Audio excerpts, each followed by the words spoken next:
Madame, Monsieur, bonsoir. Merci de nous rejoindre pour ce 19 Info à la une de l'actualité. À l'occasion de la célébration du 62e anniversaire de la fête de l'indépendance et de la jeunesse, le président de la République s'est recueilli vendredi au sanctuaire du martyr à la mémoire des martyrs de la glorieuse révolution du 1er novembre 1954.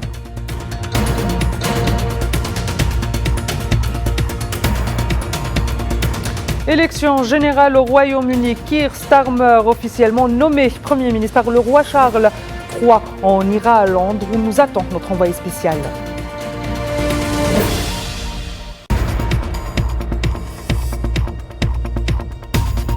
Les forces sionistes ont commis 4 massacres au cours des dernières 24 heures dans la bande de Gaza, faisant 58 martyrs et portant le bilan des morts à 38 011 martyrs.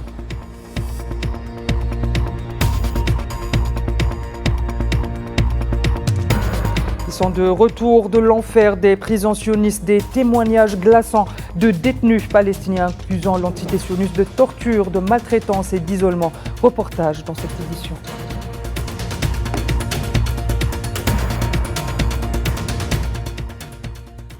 Le président de la République, Abdelmajid Tebboune, s'est recueilli vendredi au sanctuaire du martyr à Alger, à la mémoire des martyrs de la glorieuse révolution du 1er novembre 1954, à l'occasion de la célébration du 62e anniversaire de la fête de l'indépendance et de la jeunesse.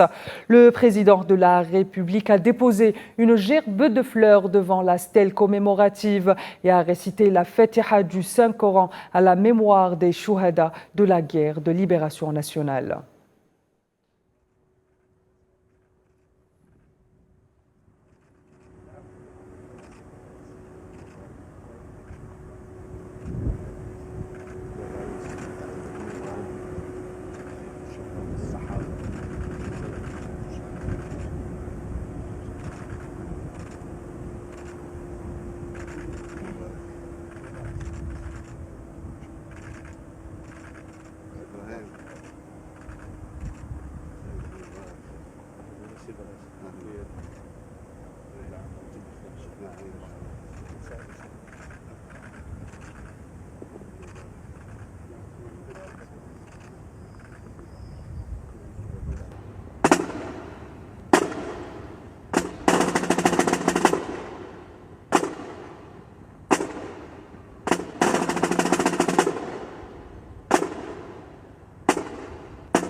Le président de la République, Abdelmajid Tebboune, s'est d'ailleurs rendu cet après-midi au stade 5 juillet pour assister à la finale de la Coupe d'Algérie qui met aux prises le Mouloudia d'Alger Club au Shabab Riadi de Belouizdad. Le président de la République avait salué arbitres et joueurs.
Et direction le Royaume-Uni à présent, où le pays s'est réveillé gouverné par un nouveau Premier ministre. Il s'agit de Keir Starmer, qui a été formellement missionné vendredi par le roi Charles III pour former un nouveau gouvernement après la victoire écrasante du Parti travailliste aux élections législatives. Comme de coutume, le palais de Buckingham a publié une photo du souverain recevant le nouveau chef du gouvernement.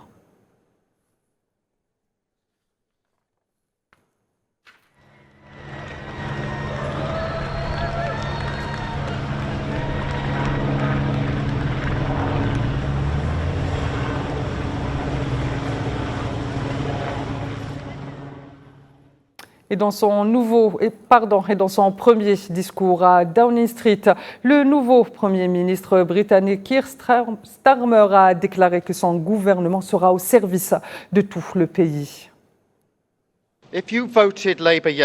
Si vous avez voté travailliste hier, nous porterons la responsabilité de votre confiance alors que nous reconstruirons notre pays. Mais que vous ayez voté travailliste ou non, je vous le dis directement, mon gouvernement sera à votre service. La politique peut être une force pour le bien, nous le montrerons. Nous avons changé le Parti travailliste, nous l'avons remis au service de la société et c'est ainsi que nous gouvernerons. Le pays d'abord, le parti ensuite. Party second. Et s'adressant aux médias devant Downing Street, le Premier ministre britannique sortant et chef des conservateurs Rishi Sunak a annoncé sa démission officielle et présente ses excuses après la défaite de son parti face aux travaillistes lors des élections législatives britanniques. Sunak, 44 ans, est arrivé à Downing Street en octobre 2022 après le mandat calamiteux de sa prédécesseuse Liz Truss, restant fonction 49 jours et dont le projet de baisse d'impôts non financé avait fait paniquer les marchés et chuter la livre du pays.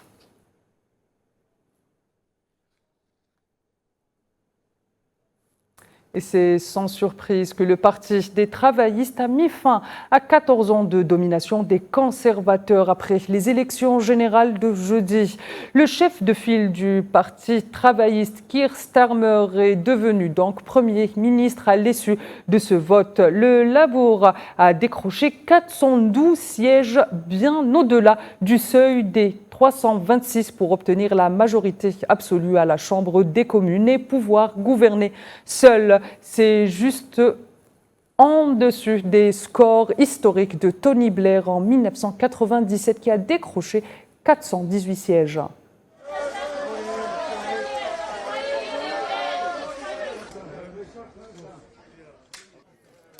Et Keir Starmer, le futur Premier ministre britannique, a promis un renouveau national pour le Royaume-Uni après la victoire écrasante du Parti travailliste. Parce que ce soir, les électeurs ici, dans tout le pays, se sont exprimés et ils sont prêts au changement, à mettre fin à la politique spectacle, pour revenir à la politique en tant que service rendu au public. Le changement commence ici même, car il s'agit de votre démocratie, de votre communauté et de votre avenir. Vous avez voté, il est maintenant temps pour nous d'agir. Je vous remercie de votre attention. Les Britanniques ont donc rendu un verdict clair jeudi soir.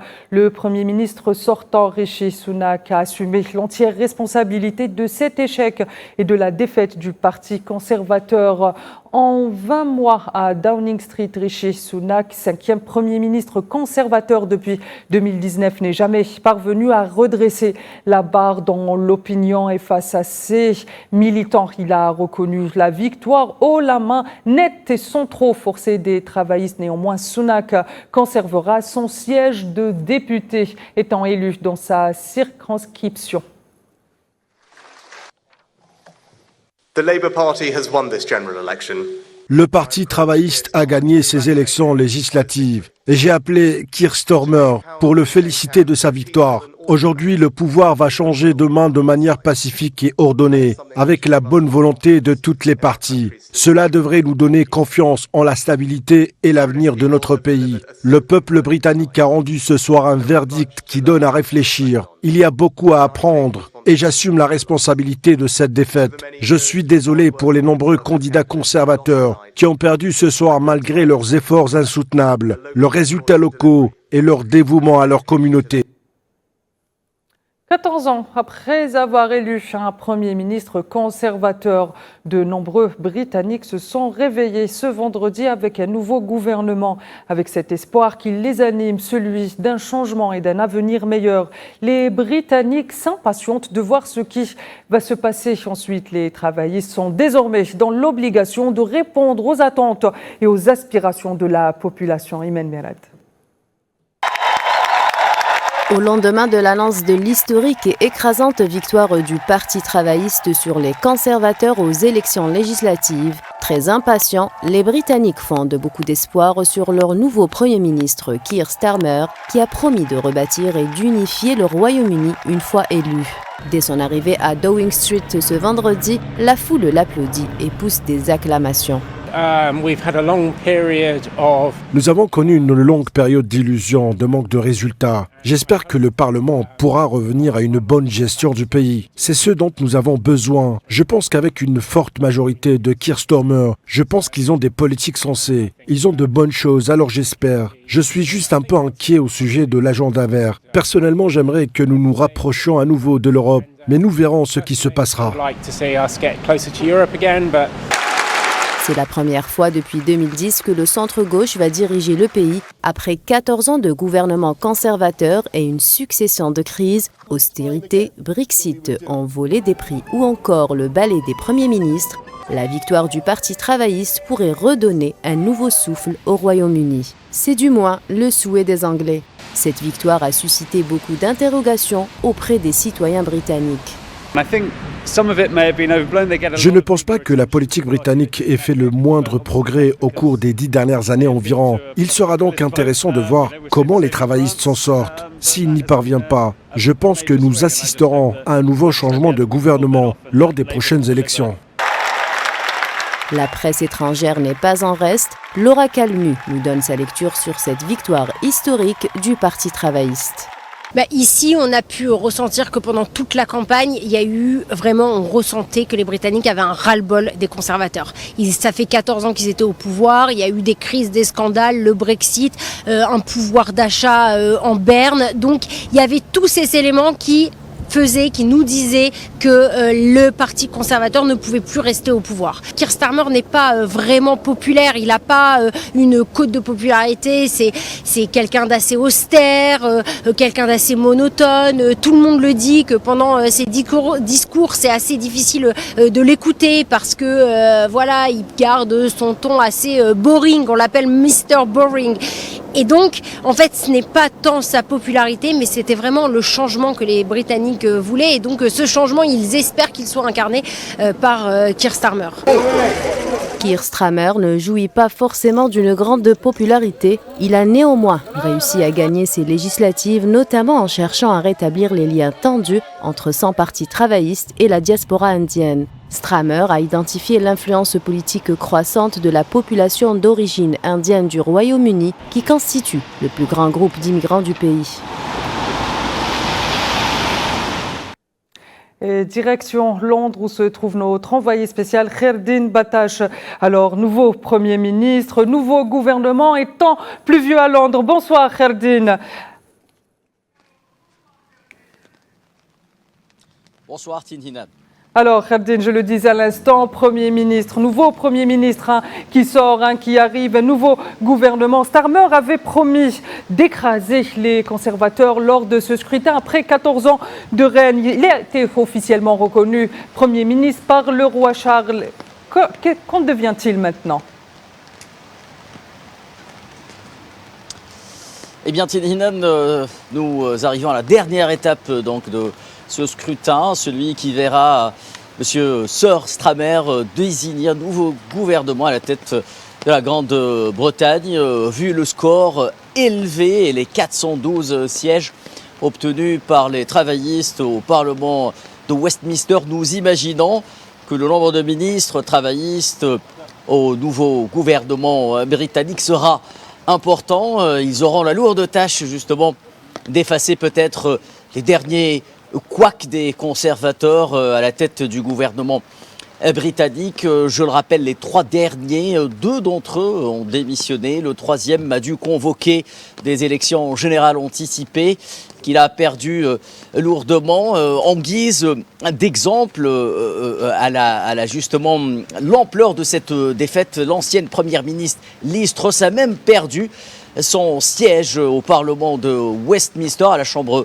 des communes. Les Britanniques attendent des travaillistes qu'ils tiennent leurs promesses avant tout, à commencer par la politique intérieure et ce dossier économique tant important aux yeux des Britanniques, le rétablissement d'un certain nombre de services publics qui ont baissé d'efficacité selon les déclarations des citoyens qu'on a pu ici interroger à Londres tout au long de cette couverture. Starmer devra également, il l'a dit durant son discours, après avoir fini ou terminé le temps des palabres, il a remercié son prédécesseur Rishi Sunak pour le travail qu'il a consenti et qu'il a dit qu'il n'était pas facile de faire. Donc voilà, il devra unifier le pays autour des travaillistes. D'ailleurs, c'était sa première requête auprès du peuple britannique, celle justement de s'unifier autour d'un seul projet, un projet de renouveau, a-t-il dit, de la Grande-Bretagne. Très bien, merci Kherdine pour tous ces éclairages. Je rappelle que vous êtes notre envoyé spécial à Londres. Voilà aussi pour ce qui est de ce dossier des élections législatives à Londres, place au génocide à Gaza.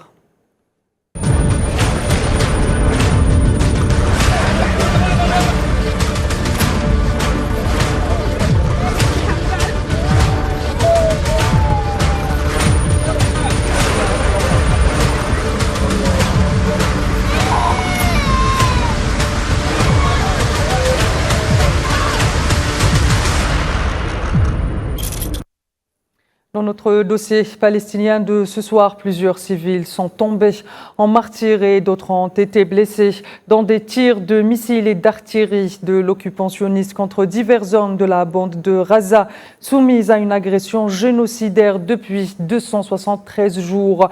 Les secours ont récupéré les corps de 4 martyrs à la suite du bombardement de l'aviation sioniste d'une maison dans le quartier d'El Daraj à l'est de l'enclave. L'artillerie de l'occupant sioniste a bombardé aussi les zones est du quartier de Shoujaïa. La ville de Beni Souhaïla à l'est de la ville de Khan Younes a aussi été la cible de bombardements. Le camp du nord-ouest du camp de Nusayrat a aussi été touché.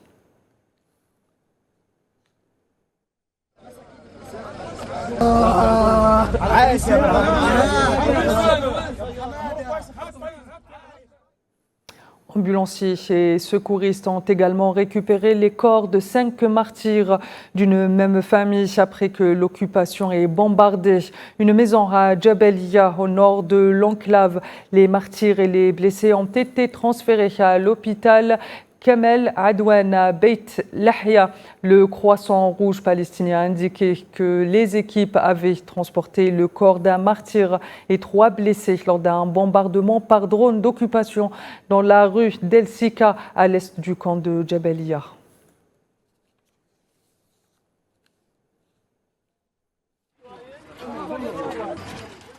Les corps de 4 autres martyrs ont été récupérés par les secouristes palestiniens suite au bombardement par l'aviation sioniste d'une maison dans le quartier d'El Daraja à l'est de la bande de Gaza. Les dépouilles ont été transférées à l'hôpital d'El Ahil Arabi.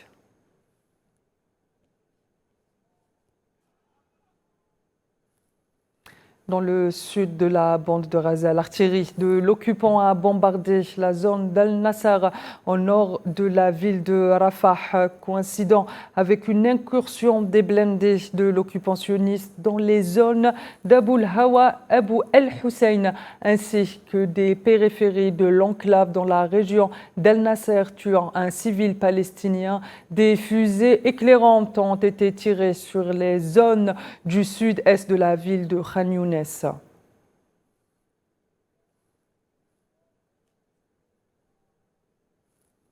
Des organisations sionistes et palestiniennes de défense des droits de l'homme et des détenus libérés de la bande de Gaza accusent l'entité sioniste de maltraiter les prisonniers palestiniens, de la torture et de l'isolement les prisonniers gazaouis du monde extérieur, plus de 8 mois après le début de ce génocide. C'est un reportage de Leila Hamouda. Des révélations choquantes des détenus palestiniens libérés qui racontent l'horreur vécue dans les camps militaires sionistes. Ces prisonniers récemment libérés de Beit Hanoun témoignent. Ils décrivent les conditions inhumaines de leur détention arbitraire. Pendant l'interrogatoire, ils m'ont demandé où se trouvaient les otages. Pourquoi avez-vous participé au 7 octobre? Où se cache Yahya Sinwar? Ils nous ont même offert de l'argent. Où sont les tunnels? Où sont les combattants du Hamas? Décharges électriques, viols, attaques de chiens et brûlures de cigarettes. Ce sont les traitements humiliants dont les détenus palestiniens ont été victimes. Nos yeux étaient couverts jour et nuit et nos mains et nos jambes étaient menottées. Ils ont lâché des chiens sur nous et nous ont battus en permanence. Nous ne pouvions pas dormir du tout. Il n'y avait pas de toilettes, pas de nourriture et pas d'eau. Je vous jure que nous n'avions pas le droit de dormir et que nous ne nous reposions pas.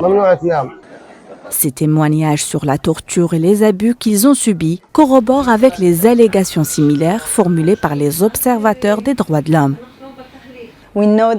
Nous connaissons la situation dans les camps militaires où sont détenus les habitants de Gaza, ainsi que le nombre de tortures et de mauvais traitements. Il n'y a pas que ce camp militaire, nous avons déjà 3 de ces camps où des personnes seraient détenues, les yeux bandés et menottées 24 heures sur 24. Obligés de s'agenouiller la majeure partie de la journée, détenus dans des cages ouvertes, battus, affamés. Nous avons vu les photos et les témoignages de personnes sortant de ces camps dans des conditions médicales extrêmement mauvaises. L'entité sioniste ne semble pas avoir l'intention ni la volonté de mettre fin aux mauvais traitements infligés aux Palestiniens, une situation dénoncée par les ONG sionistes et palestiniennes. Ces survivants de l'horreur comptent parmi des milliers d'autres qui ont subi les affres des camps militaires sionistes où les droits les plus élémentaires sont bafoués.